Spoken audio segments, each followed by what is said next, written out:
Hello. Who's here?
That's yours, Colonel.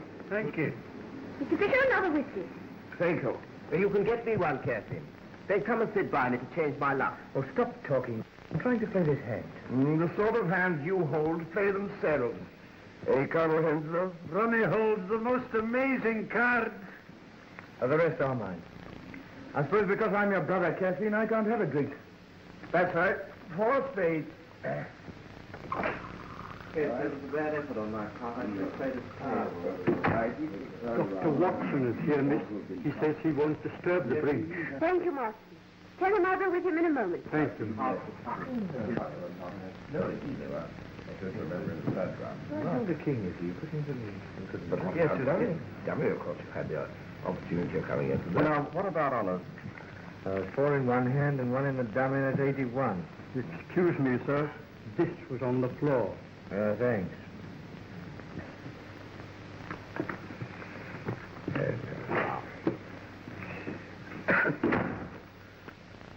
Thank you. My dear, I believe. Will you cut, Colonel? Come and sit by me, Kathleen. I can't leave Dr. Watson alone. I must go. Is that the Dr. Watson, the friend of Sherlock Holmes? Yes. Then you know Holmes? No. Dr. Watson has known us since Ronnie and I were kids. But we've never met Mr. Holmes. He's always too busy. I see. I've got 2 aces of spades. But we've used this pack before. Oh, I know. Marston found one on the floor. Yes, but how could... Yes, sir. And it must have dropped out here.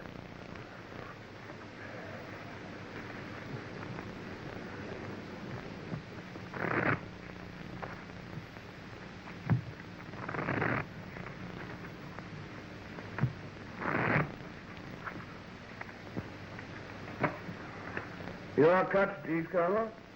Cut for me, Ronnie. Well, Oh, don't go, Kathleen. I'll come and say good night to you all before I go to bed. I expect you'll all be at it till 3. Now, don't get up. I hope you all win.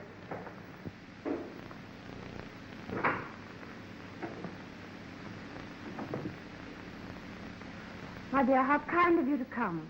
A summons from you comes before even a summons from Sherlock Holmes. It's sweet of you to say so, anyhow. Take off your coat and let me give you a drink. No, thanks. I can't stay. I came for a moment because you sent for me. Well, let's sit down for a minute.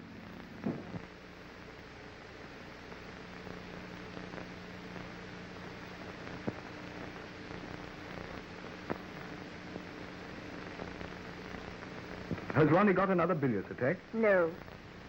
It's nothing, really. I'm a bit worried. Kathleen, dear, won't you confide in me? It's about Ronnie. This gambling. You know, 6 months ago, we hadn't a shilling. You mean when your trustee absconded and shot himself? Yes. We were going to leave here. Ronnie was going to give up the diplomatic service. And then he began to play bridge for high stakes. But I always understood he was an exceedingly fine player. He is. But you can't always win. What do you mean? Always. Sometimes it's £20, sometimes 500. But he never loses. It looks as if... Oh, I can't say it. It's impossible. Ronnie isn't capable of such a thing. But I would like to be sure. How can one make sure? Well, I really don't know. I'll ask Holmes. Oh, no. He might arrest Ronnie. Oh, of course he wouldn't. But he might frighten him into giving up cards. I never thought of that. Yes. Do ask him to do something. I'll come round and see him in the morning, may I? Well, I don't know. Yes, I may. You'll make him see me, won't you? He thinks an awful lot of you. But I don't think I need waste time. It's a grand slam. I make 7 spades, 3 diamonds, 2 hearts, and the ace of clubs. That's right. Another big rubber. Well, that just about cleans me up. I make the difference. 1,600 points. You add up very quickly. Quite a mathematician, eh? How much is that? 160 pounds. Oh, I've lost both rubbers, and so I owe you 255 pounds. We settle up at the end. This is the end. My wife is not very well, and I promised to go home early. Well, if you must, you must. Yes, I'm sorry to spoil your evening, but perhaps you can get Miss Adair to make up a for. Kathleen plays a game that resembles hockey more than bridge. Still, if you're determined, we'll see you Monday. I'm afraid I shan't be able. I have to go out of town on important business, and I don't know when I shall be back. Then it's no use trying to fix another evening. I'm afraid not. Let me know when you're back. Good night. And thanks very much. I didn't know Sir Timothy played bridge. Sir Timothy? Yes. Timothy Frobisher. He's the 4th. You know, one can't work long with Sherlock Holmes without picking up some of his tricks of observation and deduction. What makes you think he's here? His initials. T.F. Timothy Frobisher. Elementary, my dear Kathleen, elementary. And then there are further indications. The owner of this hat is immensely tall. You see, he's bruised the top edge here, probably going through a door. Excuse me, may I have my hat? Yours? Certainly. My initials are inside. T.F. Thomas Fisher. Oh, I beg your pardon. You're not going? Yes, my wife is not very well, and I promised to get home early. Oh, I am sorry. I think I'll go too.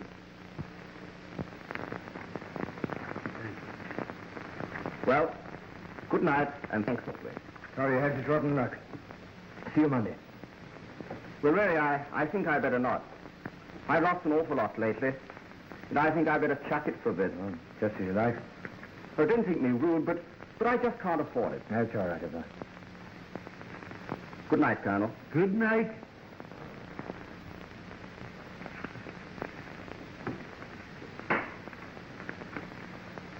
Well, have you to have a sick wife and a business appointment? No. A whiskey and soda. I'm sorry. Still, it is rather rotten. I don't see why. Fisher, being a millionaire, naturally loses his temper when he loses sixpence. And Tony Rutherford is broke. And you think that's all? What else? Oh, nothing, of course. You can always get another 4. Then you'll continue to come. With pleasure. I'm not afraid of losing sixpence. And I'm lucky. I often cut with you.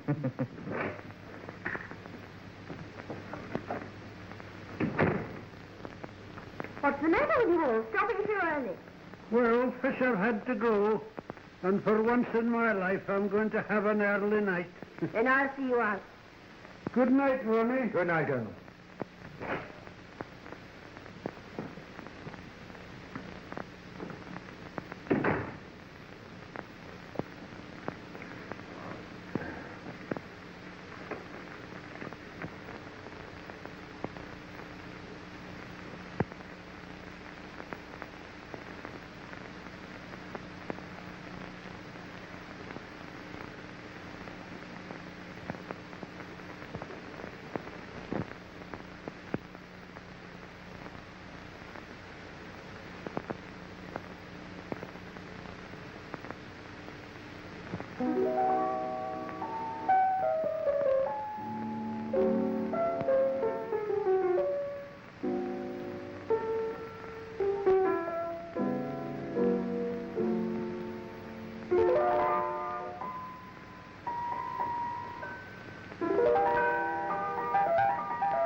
Ronnie, you've got to tell me the truth.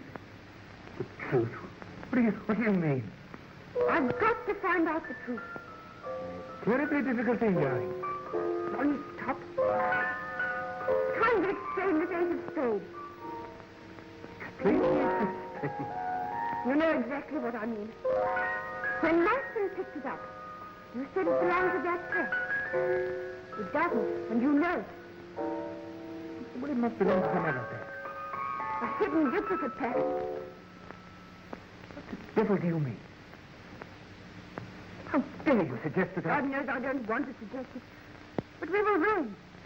Then you started playing bridge for high Look stakes. here, Kathleen. We've always been the best of pals.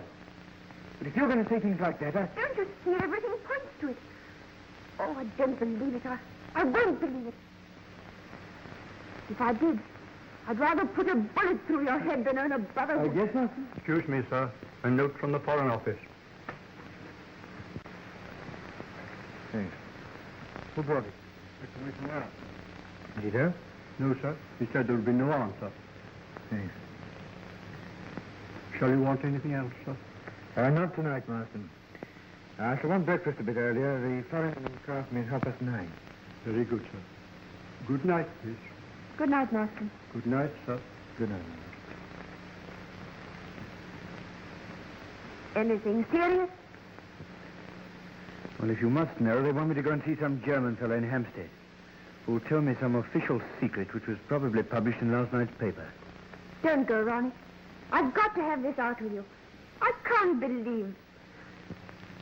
Ronnie.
shall I do with Mr. Holmes's breakfast?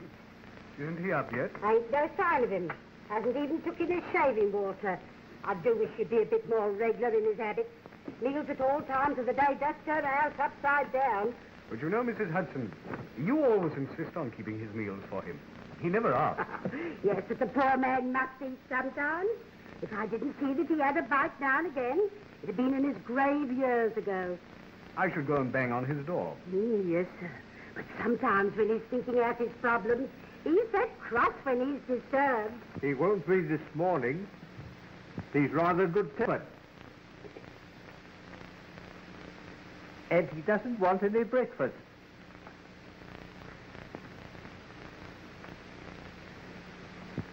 No, Mr. Holmes, you did give me a turn. Well, one good turn deserves another, doesn't it? What can I do for you? As to breakfast, sir. Oh, I've already breakfasted with the manager of the London and Commercial Bank. Oh, so they've sent for you for this? Are you sure I can't tempt you to a nice bit of addict? My dear Mrs. Hudson, you've always been a temptation to me, but addict, after a good breakfast, is not. No, you do carry on. It's a good job I don't take you serious. I'm perfectly serious. Jokes are not my strong point. Ask the doctor. I never see any of his. No. I've been wondering, my dear Watson, why you don't get the batteries of your car recharged. What do you mean? Well, you had great difficulty in getting your car to start last night. The batteries are run down. They are, but how did you know? You've a blister at the base of your fingers on the right hand. As you've not been sculling on the serpentine this morning, I deduced that you've been cranking your car. It's rather wonderful. That's elementary, my dear Watson. Elementary. Oh, let me give you a hand. Thank you, sir. Can you lift that? Yes. And the cloth on the top, that's Yes, good. please. There you are. Thank you. You sure there's nothing else I can do for you? No, nothing, thank you. Oh, wait a minute. Let me give you a hand.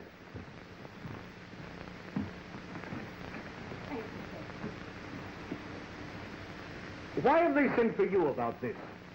It's perfectly simple. A man tries to burgle a bank, is disturbed, kills the watchman and runs away. I find it very interesting.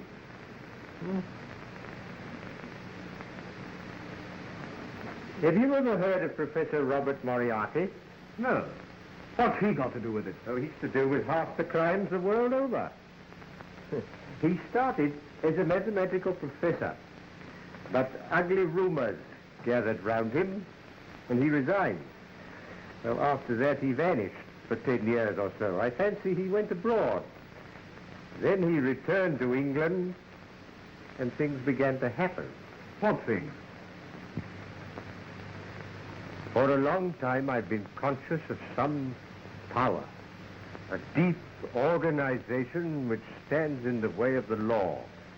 Once he made a slip, and I was able to deduce that behind that power was Moriarty. But he recovered himself, and I could prove nothing. He has hundreds of agents, none of whom have ever seen him. Sometimes an agent is caught. But the man who plans most of the crimes that are committed is never caught, never even suspected. He knows that I know of his activity. He also knows that up to now, I've been unable to reach him. And you think he's connected with this bank murder? I think it highly probable. Yes? Yes, come in. Inspector Lestrade, to see you, sir. Lestrade. Anything fresh? No, Mr. Holmes? Sit down, Lestrade. Thank you. I just came in to get that piece of brown paper. Oh, yes, this little piece. You mean, I should like to keep it a little longer, if I may. I haven't yet decided what the rest of the label is. Well, I don't see how you ever can. It's just an ordinary shopkeeper's label. There's not enough of it to tell us anything. Well, I disagree, my dear Lestrade. But then, you and I so often disagree. Oh, come, Mr. Holmes. I've a great respect for your theories. It's only when you begin about this Professor Moriarty. Yeah, you don't believe in him. I ask you, is it possible for a man to plan half the crime in this country without the Yard knowing who he is, where he lives, or anything about It does seem rather strange. I mean, the man can't live nowhere, never be seen by anyone. Of course. Well, lots of people know him, but they don't know that he's Moriarty. You yourself may know him. Jokes are not your strong point, Holmes. No, I'm perfectly serious. He has 100 disguises and 100 aliases. And I'm pretty certain he had a hand in this bank robbery. But it wasn't a robbery. The thief got nothing. He broke into the bank and... Have you ever tried to break into a bank, Lester? Me? No, I thought not. But do you seriously think it's possible for one man to break into a bank without using anything short of dynamite? There were no signs of a forced entry. Which might point to the fact of his having an accomplice. Or even two. He got inside. Which doesn't necessarily mean you're professor. The man was interrupted by the watchman, killed him, got frightened and bolted. And yet, inside the safe, we found this piece of brown paper. 3 people swear it was not there when the safe was shut last night. Then he was inside when he was disturbed. Or before he went inside. He had this paper wrapped round something. You'll observe that this end here is slightly torn and there is a blood stain on it. I therefore deduce that the struggle with the watchman took place first, and he then took his parcel into the safe. Oh, it won't work, Mr. Holmes. It won't work. There was £70,000 of note in the vault. Not one of them is missing. How true. How true. But if you remember, a fortnight ago, an almost similar thing occurred in Berlin. In Berlin? Yes. You should read your Berliner Tageblatt, my dear Lestred. The strong room of the Reichsbank was entered. The watchman was laid out, happily not killed, and nothing was removed. Very strange, Mr. Holmes. Very strange indeed. It looks almost as if there was a connection. I should like time to think it out a bit. When can I have that piece of brown paper? I'll let you have it this evening. In the meantime, would you be good enough to warn all foreign customs officials to be on the lookout for a very large quantity of English banknotes which will be smuggled through in ordinary luggage? What you think? I think it would be a wise precaution. Very good, Mr. Holmes. I'll get back to the yard now and put the matter in hand. Good morning, gentlemen.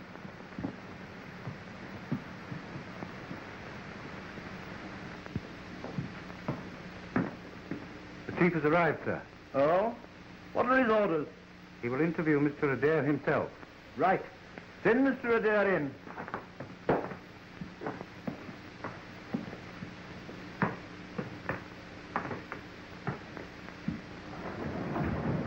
What the devil's the meaning of this?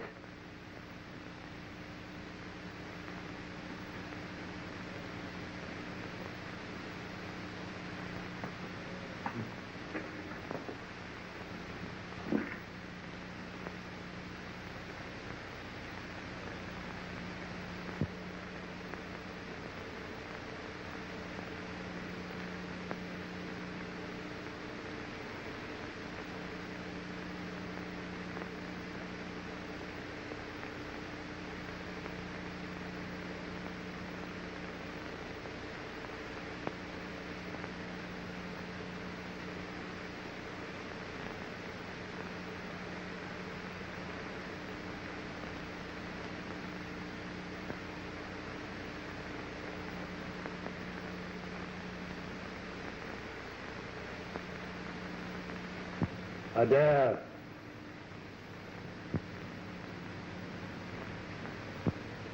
Adair. My God, am I drunk or what? I hope not at 10 o'clock in the morning. What's all this about? I was seized in a car, blindfolded, and driven half around London. I apologize for that. It was just a slight precaution. And you must forgive me concealing my identity behind the sleeping Cardinal. Please sit down.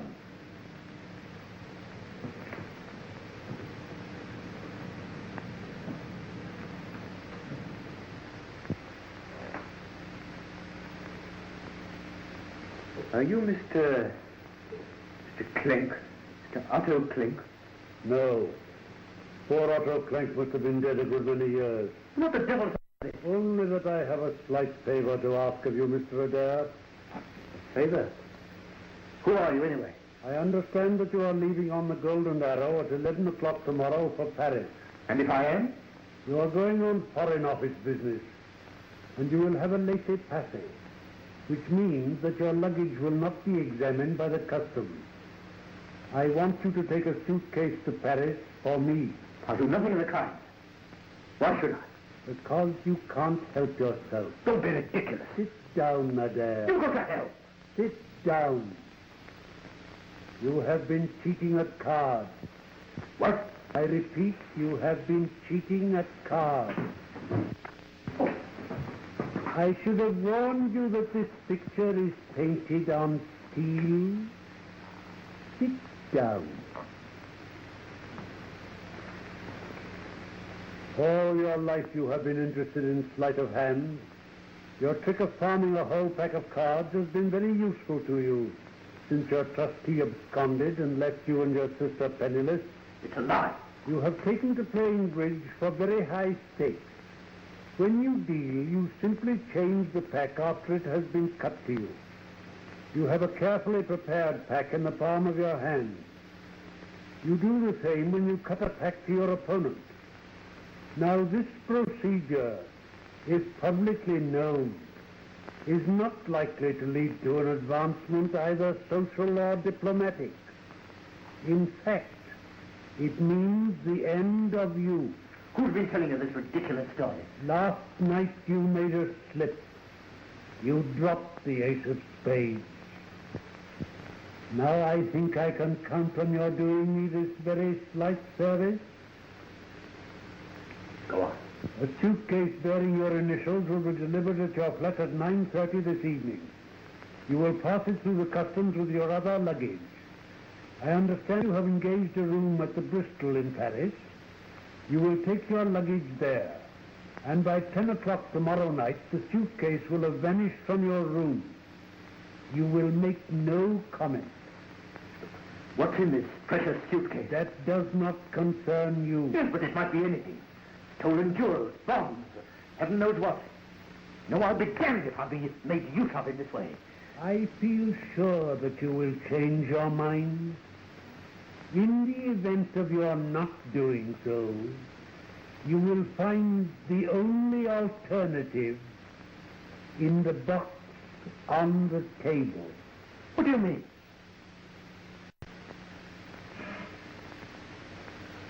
Here. Come back, whoever you are. What do you mean?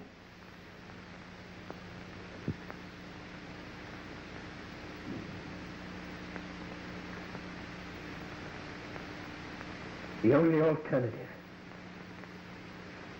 Oh, my God.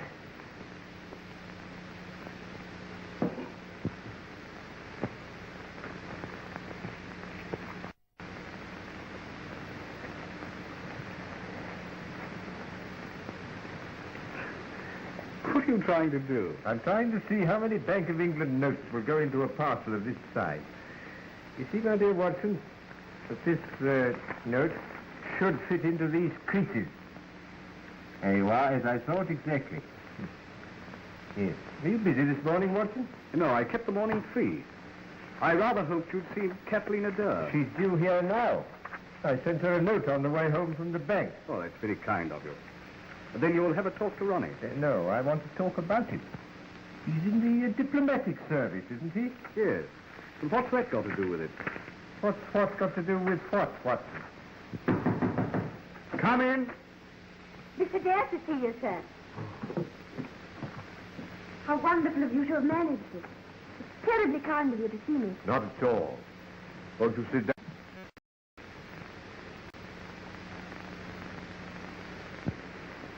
Watson's told me how worried you are about your brother, but I don't quite see what I can do. I've been wondering if you could find out if it's really true. If it is, and I can't believe that it is, perhaps you could frighten him into giving up. To whom did he play as a rule? Well, last night there was Tony Rutherford, old Mr. Fisher. What, Thomas Fisher, the millionaire? Yes, and Colonel Henslow, an old friend of ours. Mm-hmm. Fisher. I wonder...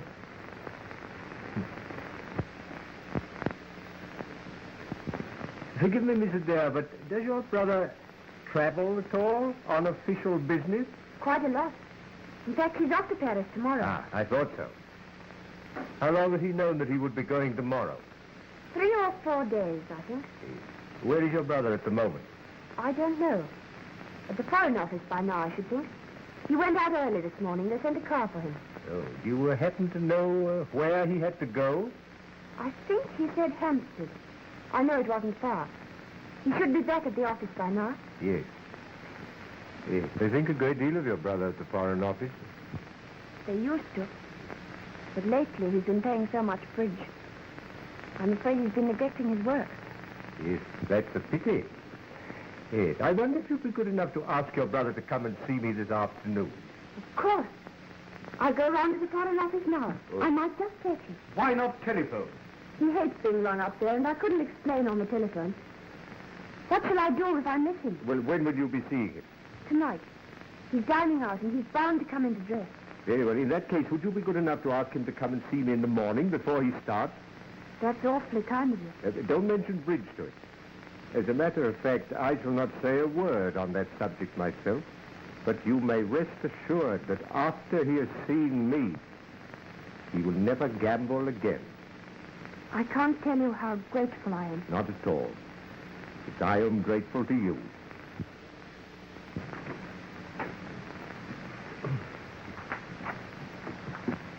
Goodbye. Watson? Yes?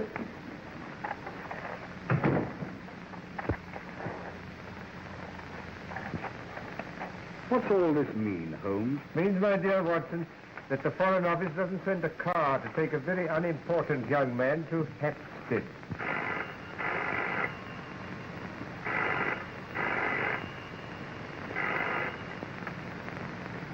Hello? Hello? Yes, speaking. Who's that? Mrs. Smith. I seem to know that name. Mrs. Annie Smith. Oh, Mrs. Tallboys put you on to me. I don't think I know a Mrs. Tallboys. Huh?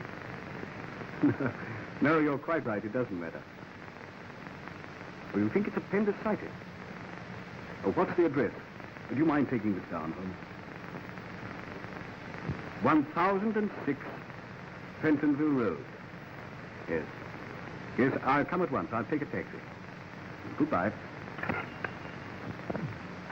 Here's the address. I've added a note which I want you to read when you've found the taxi. What's it about? You read it when you've found the taxi.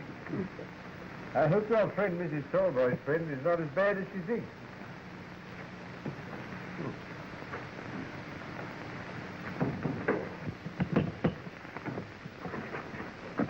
Now, what is it? Please, Mother says, can I have Paul's pajamas?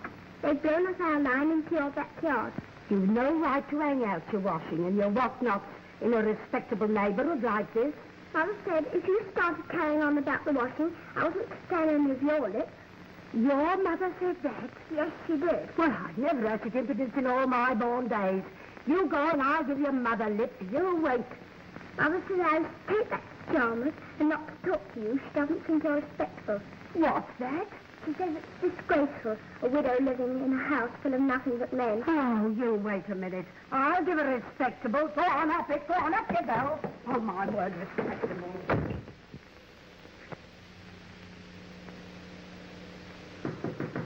Yes? Come in. Hello. Yes? Sir, Hmm? I'm just going to step round to that Mrs. Sprinton. There's a few things I want to say to her. Yes, Mrs. Hudson. But what has upset you? Well, she just told me. She thinks I've got it round to say that I want to mean myself for saying what she did say. But I want her to know I shall be out 20 minutes. Especially that time to tell her what she's got here. Yes. Well, I wouldn't be too violent if I were you, Mrs. Hudson. Violence.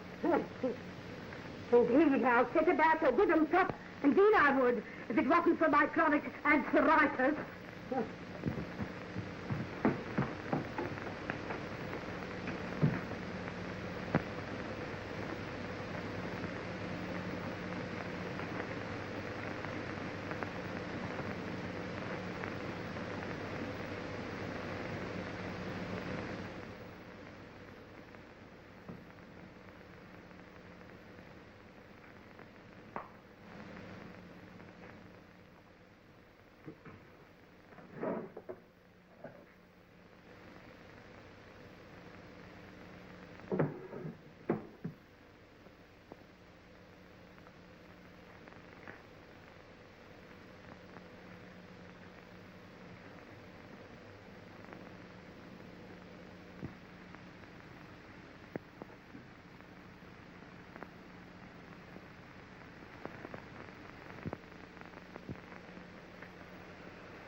Come in, Professor.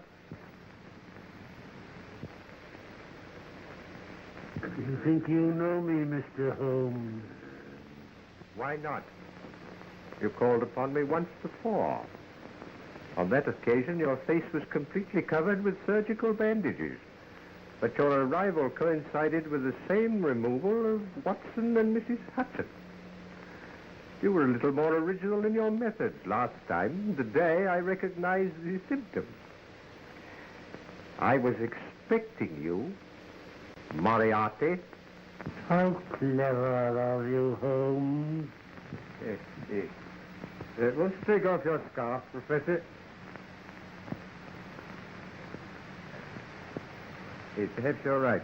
This room is rather draughty. Shall we sit down? I'm afraid my method of getting rid of Watson and Mrs. Hudson was a trifle crude. But I had a sudden impulse, and anyhow it served its purpose. Except that our interview will be a brief one. Watson will have read my note in the taxi, telling him to ignore the call and come back here in 5 minutes. In that case, I will be brief. On the 4th of May, 1928, you crossed my path. A dangerous thing to do, Holmes. 8 months later, to be exact, the 20th of January, 1929, you incommoded me seriously.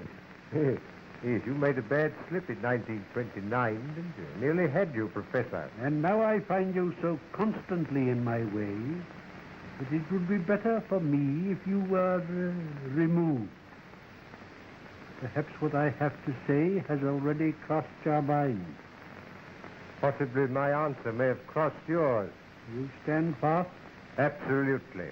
A great pity, Holmes. I have a great respect for your mentality. A great pity. You're getting in the way of a great organization, the full extent of which even you, with all your cleverness, cannot realize. You wish to put me in the dock. You never will. If you destroy me, rest assured I shall do as much for you. That's very interesting, Professor, but your 5 minutes are up. I fancy I hear the arrival of Watson. May I offer you a piece of advice? Never give way to sudden impulses. They're even more dangerous to you than I am. I read your note, Holmes. I beg your pardon. Did you come to see me? Your friend is in great danger.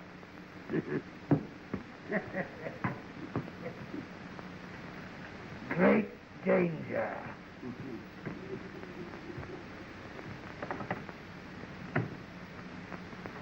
What's the matter with him? It is the draft, Watson. He's feeling the draft very badly at this moment. But who was it? Well, that was Mrs. Smith of 1006 Pentonville. Mrs.? Or shall we say, Professor. Oh, the mythical Moriarty. What does he look like? Well, I know no more than you do. Except that the first molar in the left side of the upper jaw is very badly filled with gold. Have you a mathematical mind, Watson? I think so, fairly. Ah. Well, never give way to sudden impulses. They're not good for mathematicians. Moriarty has made the worst slip he's made since January 1929.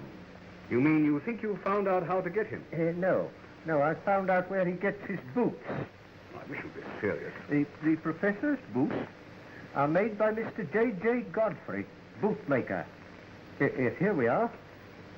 502 Pont Street, Southwest 1. Godfrey, Pont Street? Yes. But that's where I have mine made. You do surprise me. But Godfrey's a perfectly respectable tradesman with a high-class clientele. Well, obviously. Obviously, you and Moriarty. You share a bootmaker with the professor. And for all I know, he may be a great friend of yours. Oh, really?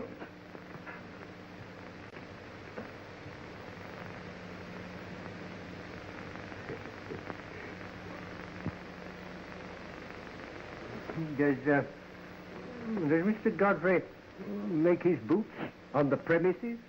Yes, in the basement. He showed me over his workshop once. Yes. I think I'd like to see over that workshop. We'll arrange with Lestrade to call there about 8 o'clock tonight. But how can it possibly matter where Moriarty buys his boots? Only that this piece of brown paper, which was found in the strong room of the bank, bears a piece of the label of Mr. J. Godfrey, bootmaker. Holmes, you're marvelous. Oh, elementary, my dear Watson. Elementary.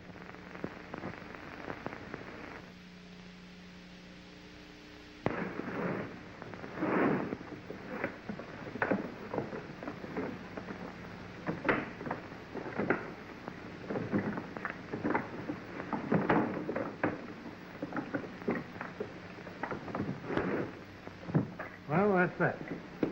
Now what am I to do with it? You will be at Down Street Tube Station at 9 o'clock precisely. You'll take the suitcase with you. Oh, it's all right. There's heaps of time. It isn't 8 o'clock yet. In the main entrance, you'll see a man with a scar on his left temple.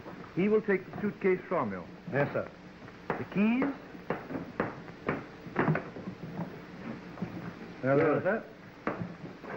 Looks a good bit of work. Yes, sir. I'm a good workman. Moran, Oh, the chief's here. I have just been informed that Inspector Lestrade has left Scotland Yard in a powerful car with police constables number 47, 54 and 83, all of the C Division. They will doubtless call for Sherlock Holmes and that great detective, Dr. Watson. Don't attempt to hide the suitcase. It would look suspicious. And see that everything is tidy. If the police detain you, I have arranged for someone else to take the suitcase. Don't talk, and then come in here, Moran. You heard? Yes, sir.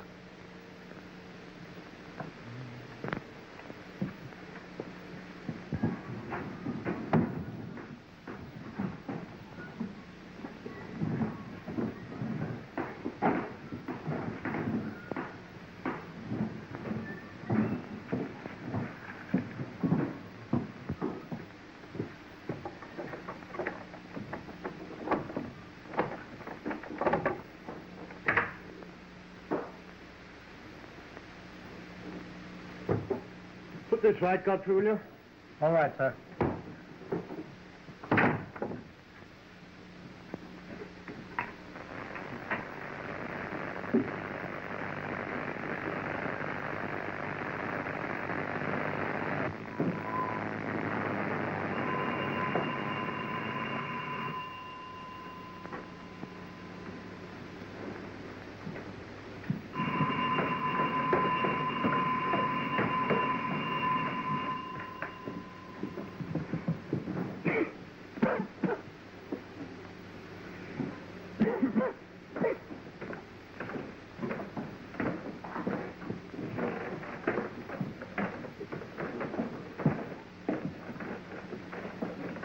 Which of you is Mr. Godfrey? I am. There's my search warrant. Search warrant? Well, what are you searching for? You'll know when I found it. Why? If it isn't Dr. Watson. Hope the last pair of shoes I made it was satisfactory. Oh, I see you're wearing them now. Yes, quite thanks.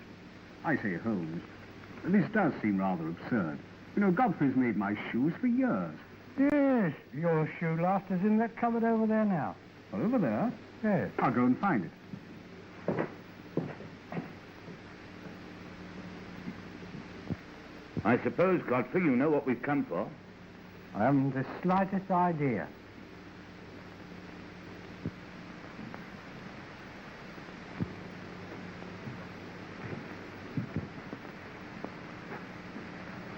Hello. Starting out a new branch, eh? Oh, that? Yes, that's an experiment. Special order for a new customer. Thought I might as well try my hand at it. Glad to see you look after your work people, Godfrey. Oh. Well, We've only got 3 of them. There's Roberts and Williams and his brother here. Yeah. Yeah. Well, you look after them. The place is properly ventilated. Ventilated? Oh, that. Yes, sir. Yes.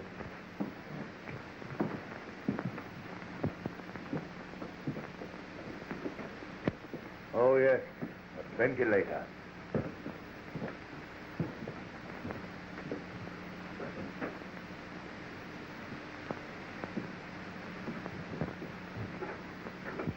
Where's that door lead? To the area. But as you can see, it hasn't been opened for years. Well, I should like you to open it. Heaven only knows where the key is. That door hasn't been opened since I don't know when. Oh. Godfrey, this is a curious looking... What do you use for? It's used for special work. Oh.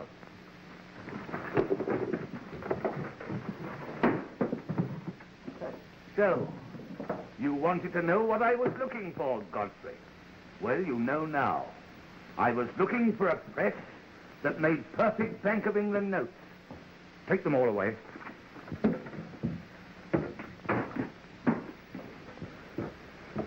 What are you doing? Quick, follow this wire. Let's straight. What for? Yes.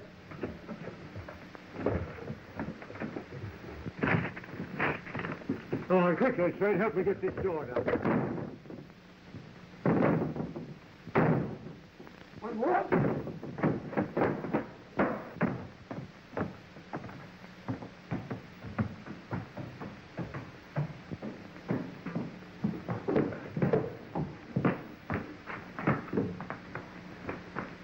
Watson. Damn.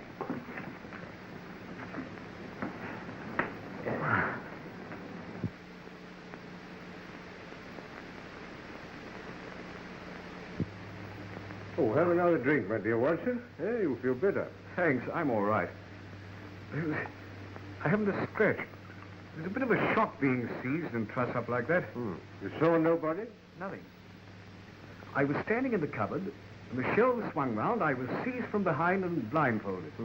Well, anyway, we've done a good night's work. My theory of the bank robbery is proving correct. But what is your finding a forger's outfit in a bootmaker's basement got to do with a bank robbery, which wasn't a robbery at all? Well, I'll try to explain. Within a fortnight, the strong rooms of 2 banks are entered by unauthorized persons and nothing is removed. But in each case, something is taken into the strong room. In the case of the Reichsbank, a cardboard box. In the case of the commercial, a piece of brown paper. Well, they wanted to take the notes away in them. The brown paper had been creased and folded round something. Well? Mr. Godfrey's printing press makes perfect Bank of England notes. Now, supposing they have an accomplice who gives them the numbers of the notes in stock. They make duplicates. Probably perfect duplicates if my friend Moriarty has anything to do with it. They change these for the real ones. Now, the forgeries have to arrive at the bank uncreased and spotless. Hence the brown paper. But the real ones can be taken away anyhow, stuffed in the pockets, anything. And the paper discarded. The robbery will not be discovered until 2 notes of the same number arrive at the Bank of England. And the longer that event is postponed, the better. So what does my learned friend do? Well, holds them up. No, my dear Watson, no. It's no use having £70,000 worth of notes if you don't use them. Well, then he must start circulating. Or send them abroad. Oh, well, that sounds difficult. You see, customs officials might ask questions if they opened a trunk full of Bank of England notes. Yeah, how true, Watson, how true. Well, in any case, I don't feel I've been trussed up for nothing. It was worth it to find that printing press. The printing press, my dear Watson, was valuable to get your friend Mr. Godfrey a term of penal servitude. But the really important discovery was the suitcase. Suitcase? Yes. You probably didn't observe that on the lid were the initials R.A. I didn't, but what does that signify? Ronald Adair is leaving tomorrow morning for Paris on Foreign Office business. We will have a diplomatic report and a laissez-passer, which means that his luggage will not be examined. But, well, you can't connect him with... Good heavens, you don't think he's one of the gang? Supposing Moriarty were to threaten to expose his bridge exploits. How should Moriarty know? Well, how do I know things? What time is it, Watson? It's 11:15. Oh, well, I wonder if we could get hold of Adair now. Oh, I forgot to tell you. Miss Adair sent a message to say that she'd missed her brother at the Foreign Office and that she'd sent him round in the morning. Well, will you ring up now, Watson, will you, and see if we can get hold of him right away? Yes, certainly. If I'm right, that young man is the one weak spot in Moriarty's armor. If I can get hold of him, Moriarty's wrong. He will stand in the dock tomorrow, and not long after on the gallows.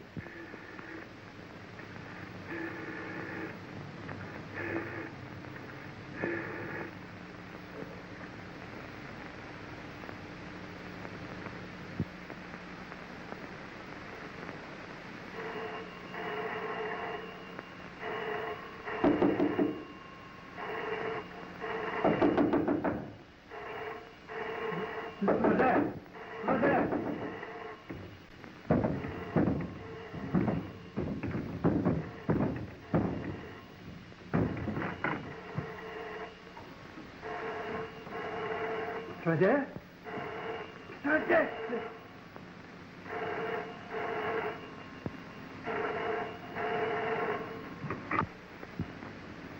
Hello. Yes. You can't, sir. You can't. He's killed. Yes, I've just found him shot through the head. Is it usual for you to go to bed as early as 10 o'clock? Yes, sir. When there's no company. And you heard nothing at all? No, sir. You see, our bedrooms are all at the back of the building. Completely cut off from the rest of the flat. I see. Yes, sir. Thank you. Would you send a butler to me? Yes, sir. You can go too. But surely, Lestrade, considering what I've told you about the bridge party, it was obviously a case of suicide. Then where is the revolver? Well, he must have thrown it out of the window. Well, the bullet didn't penetrate the brain. He may have been conscious for a few seconds after the shot. And his fireplace shows that he'd been burning his correspondence. A good deal of correspondence. Then what about the letter he was writing? I can't make that out. The sleeping Cardinal forced me to... I can't think what it means. Oh, Mr. Holmes. Would you care to examine the servants? The cook and the housemaid neither saw nor heard anything. No, Lestrade. No, you carry on. No, I'll just amuse myself.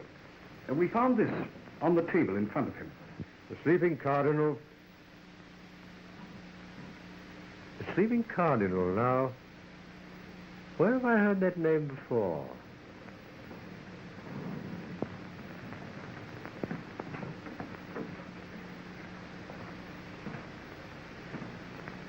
You're the butler here.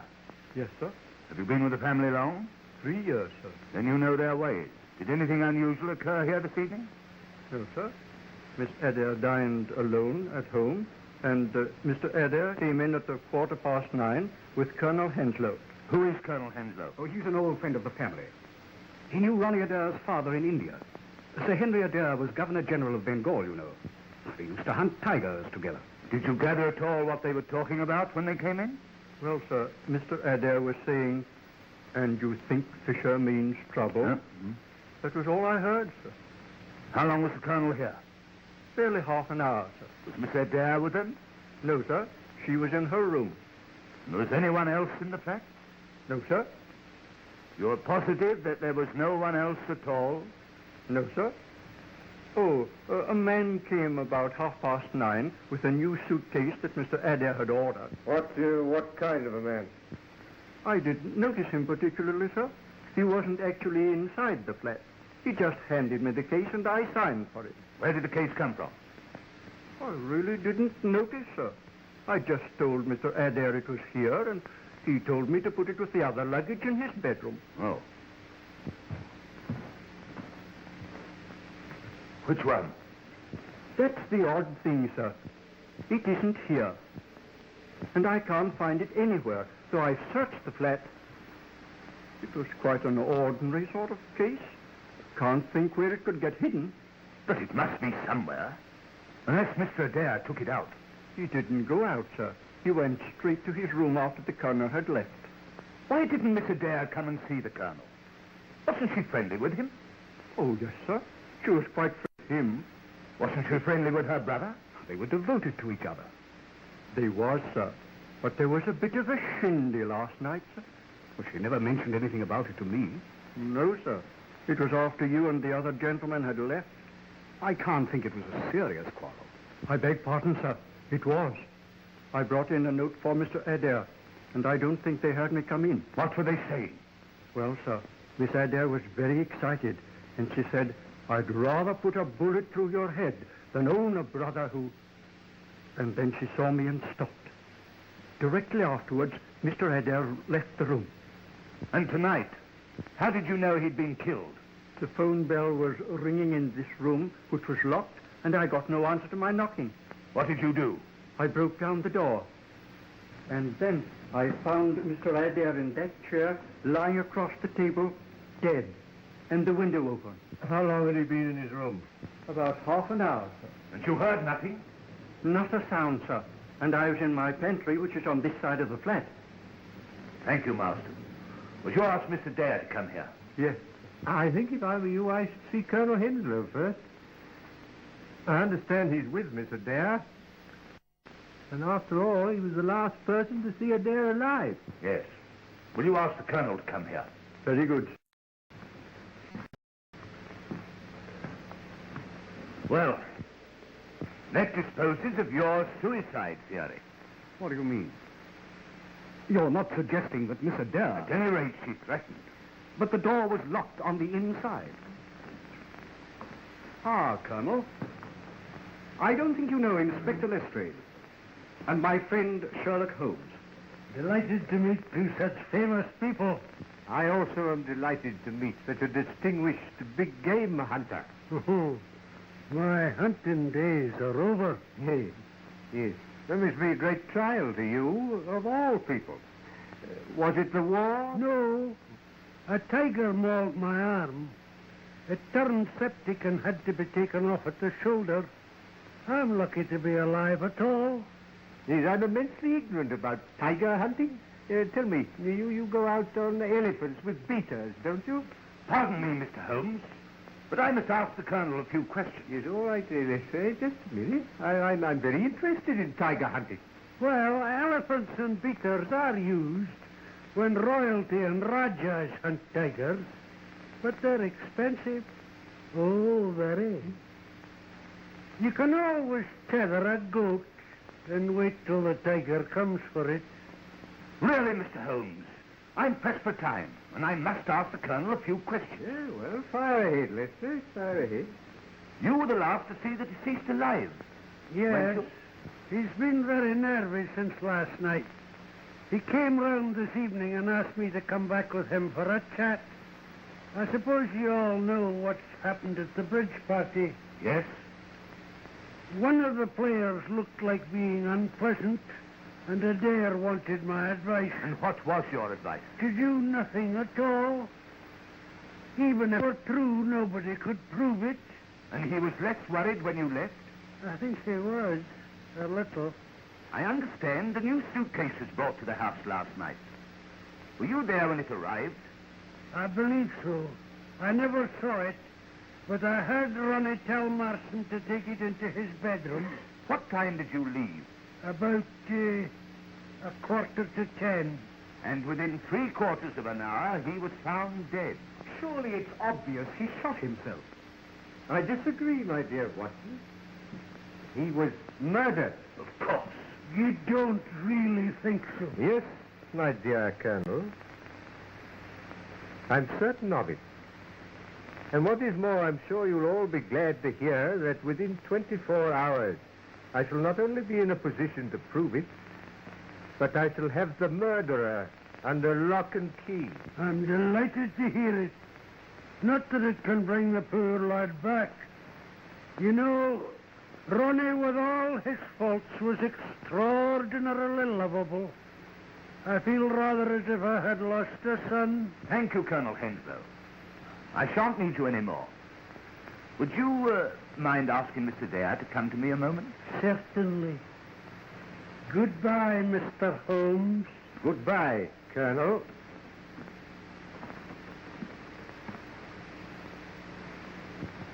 I'm sorry I interrupted you, Mr. Holmes, but you seem so interested in tigers, I thought you were never going to stop. They interest me. The stark ferocity, the cold cruelty. Very human beings are like tigers, you know. Now I suppose you're back to your Moriarty theory. You're not going to try and tell me that this is his handiwork? Well, who knows? That man has become an obsession with him. He is. He is. Mr. Dare, I want to offer you my very sincere sympathy. It was a ghastly shock to me. I can imagine what it must have been to you. I won't keep you a minute, Mr. Dare. Won't you sit down?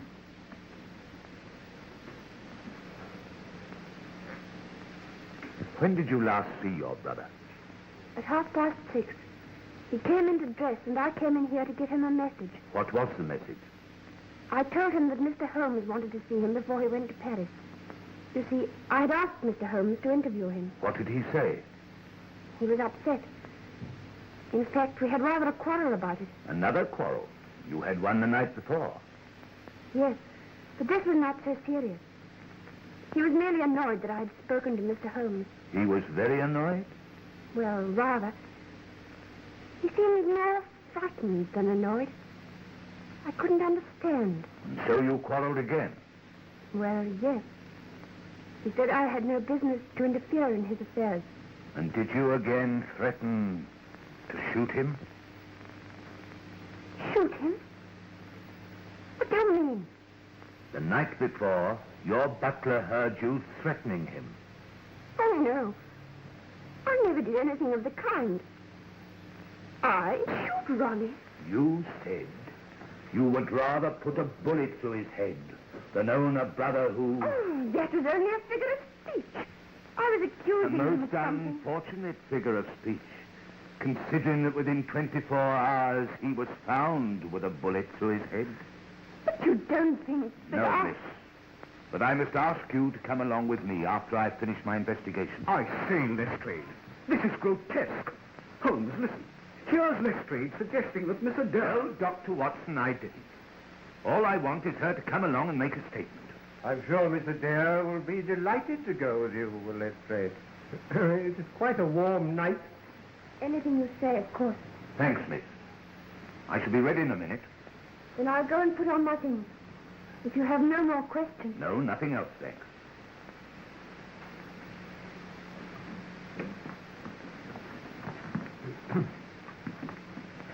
This is outrageous.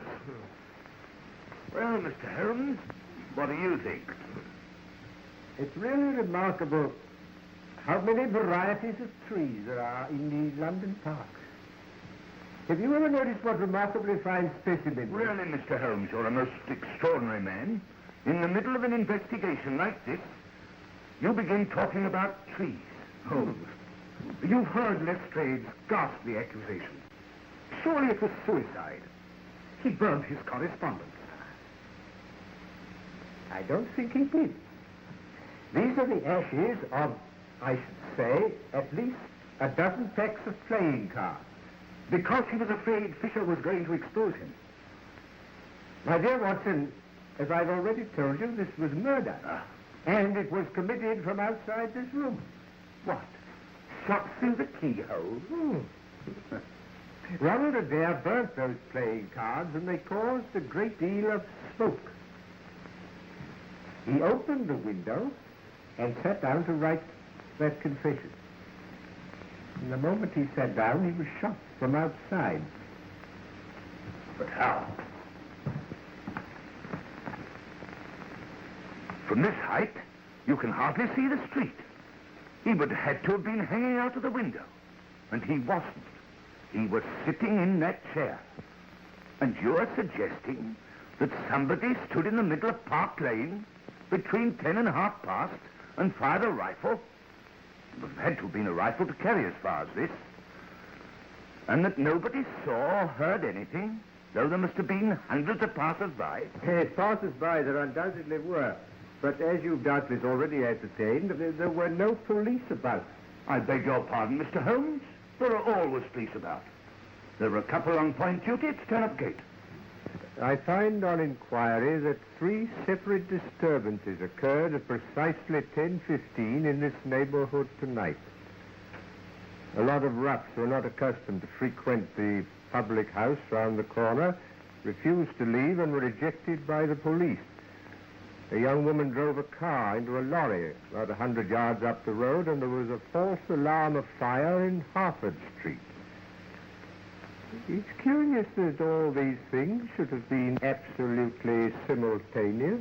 But even supposing the police were occupied, you can't stand and fire a rifle into a Park Lane window without somebody having seen and heard something?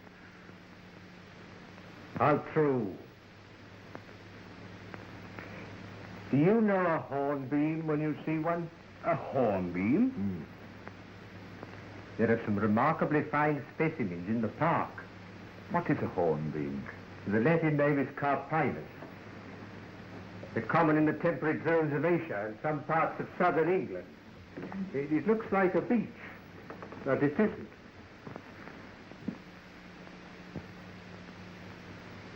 Do you know, Dr. Watson, in spite of the fact that I've known Holmes for some years, I sometimes wonder if he's all there.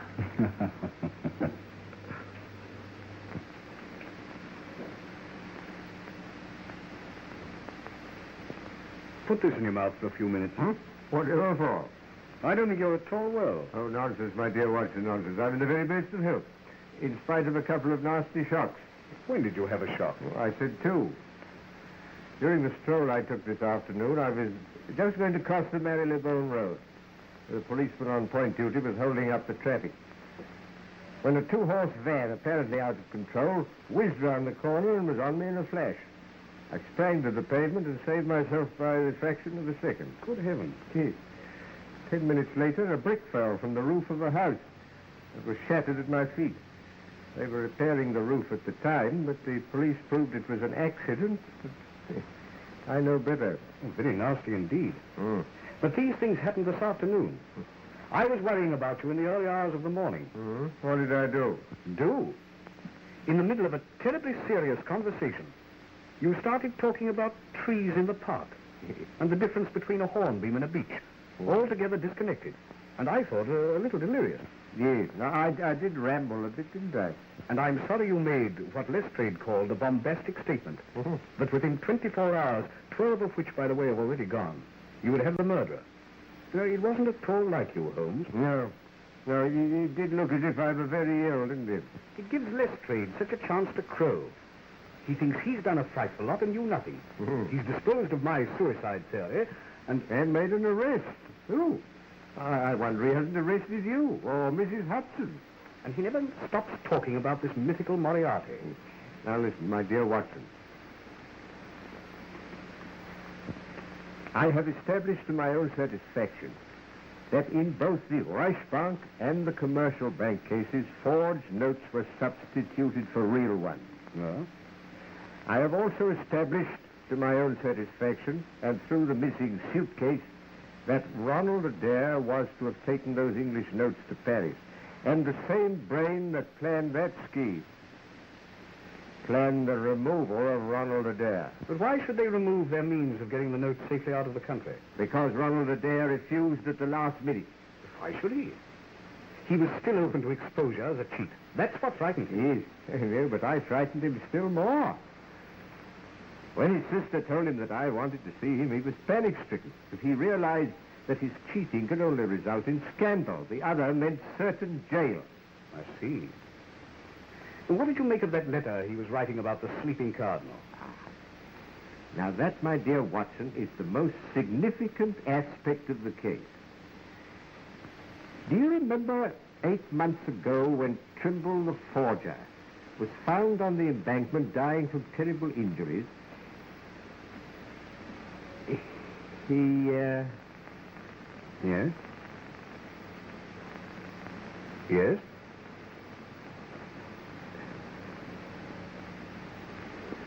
Yes. Yes, now, you mustn't forget your appointment. Appointment?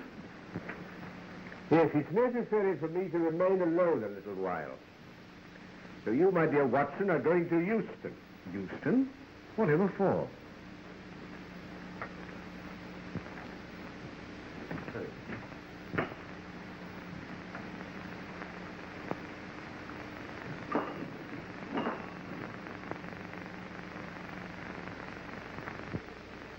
What's the idea? You see.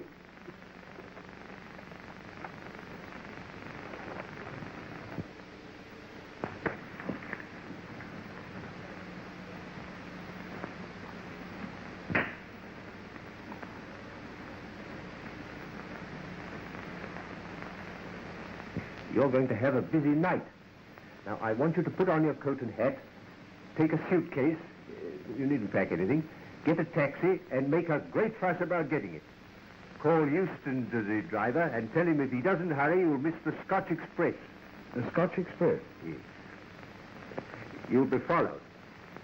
The moment you get to Euston, pay off the taxi and rush round to the booking office.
Really, Mr. Holmes, this is a bit too thick. My apologies, Mrs. Hudson. Once again, you've proved yourself far above ordinary women. Well, Mr. Holmes, I did as you told me to. I moved the statue every few minutes when suddenly the whole blooming thing falls on top of me. But you've done very well, Mrs. Hudson. Very well. Lestrade, bring in the prisoner.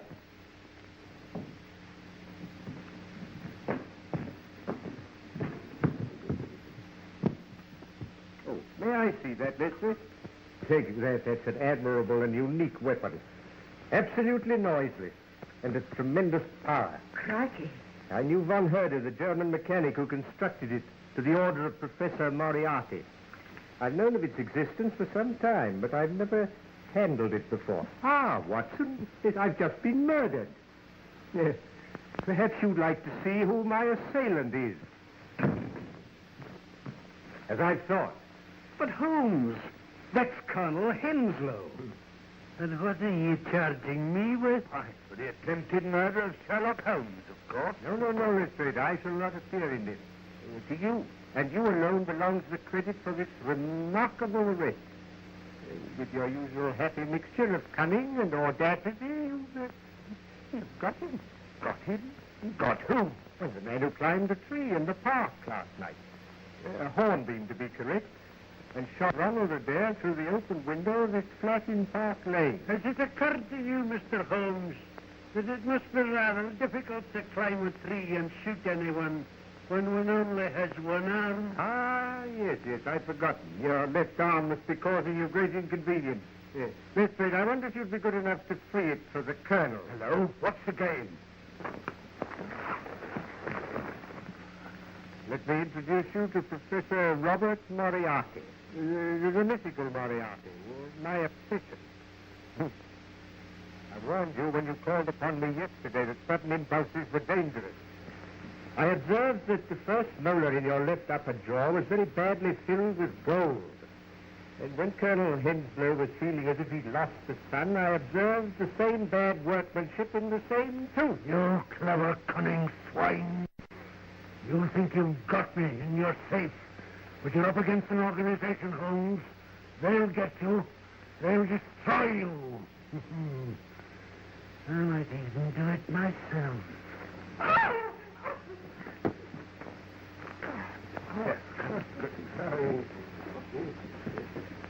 Take him to station, Mr. Yes.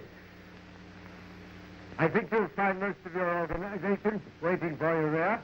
Also a brand new ceding £70,000 of good English banknotes. Take him away. We shall meet again, Mr. Holmes. And next time... Come on. You're all right.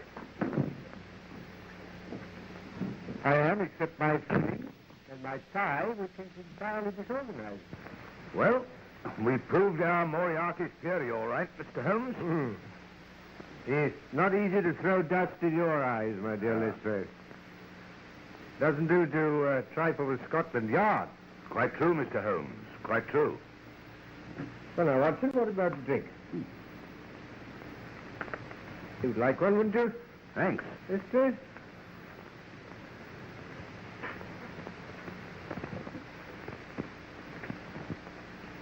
I can't think how you managed to discover these things, Holmes. I saw nothing that could have put you on the track of the murderer. On the contrary, my dear Watson, you've seen everything. Except the tree, which I told you about, but you were unable to make the necessary deductions. I knew about the existence of that air gun. I found evidence that the tree opposite the flat had been climbed. By issuing a threat in front of Colonel Henslow, I made certain that during the 24 hours he tried to silence me as he silenced Adair. Hence your little trip to Euston, Watson, and my placing a bust of myself in the window, which Mrs. Hudson moved occasionally to make it appear lifelike. I knew that Moriarty couldn't resist such an opportunity. But what gave you the idea, Mr. Holmes? Colonel Henslow himself. Yes, in the conversation I had with him, the irrelevant one about tigers, Watson. You can always tether a goat as a bait and wait till the tiger comes. Oh. But what about the sleeping Colonel? Godfrey's made a statement to the sleeping Cardinal. That's the painting in the room in which you were tied up, Watson, and through which Moriarty used to speak unseen by his dupes. And I've only one regret, that the bust of myself by Angelo Palazzini has been irretrievably ruined.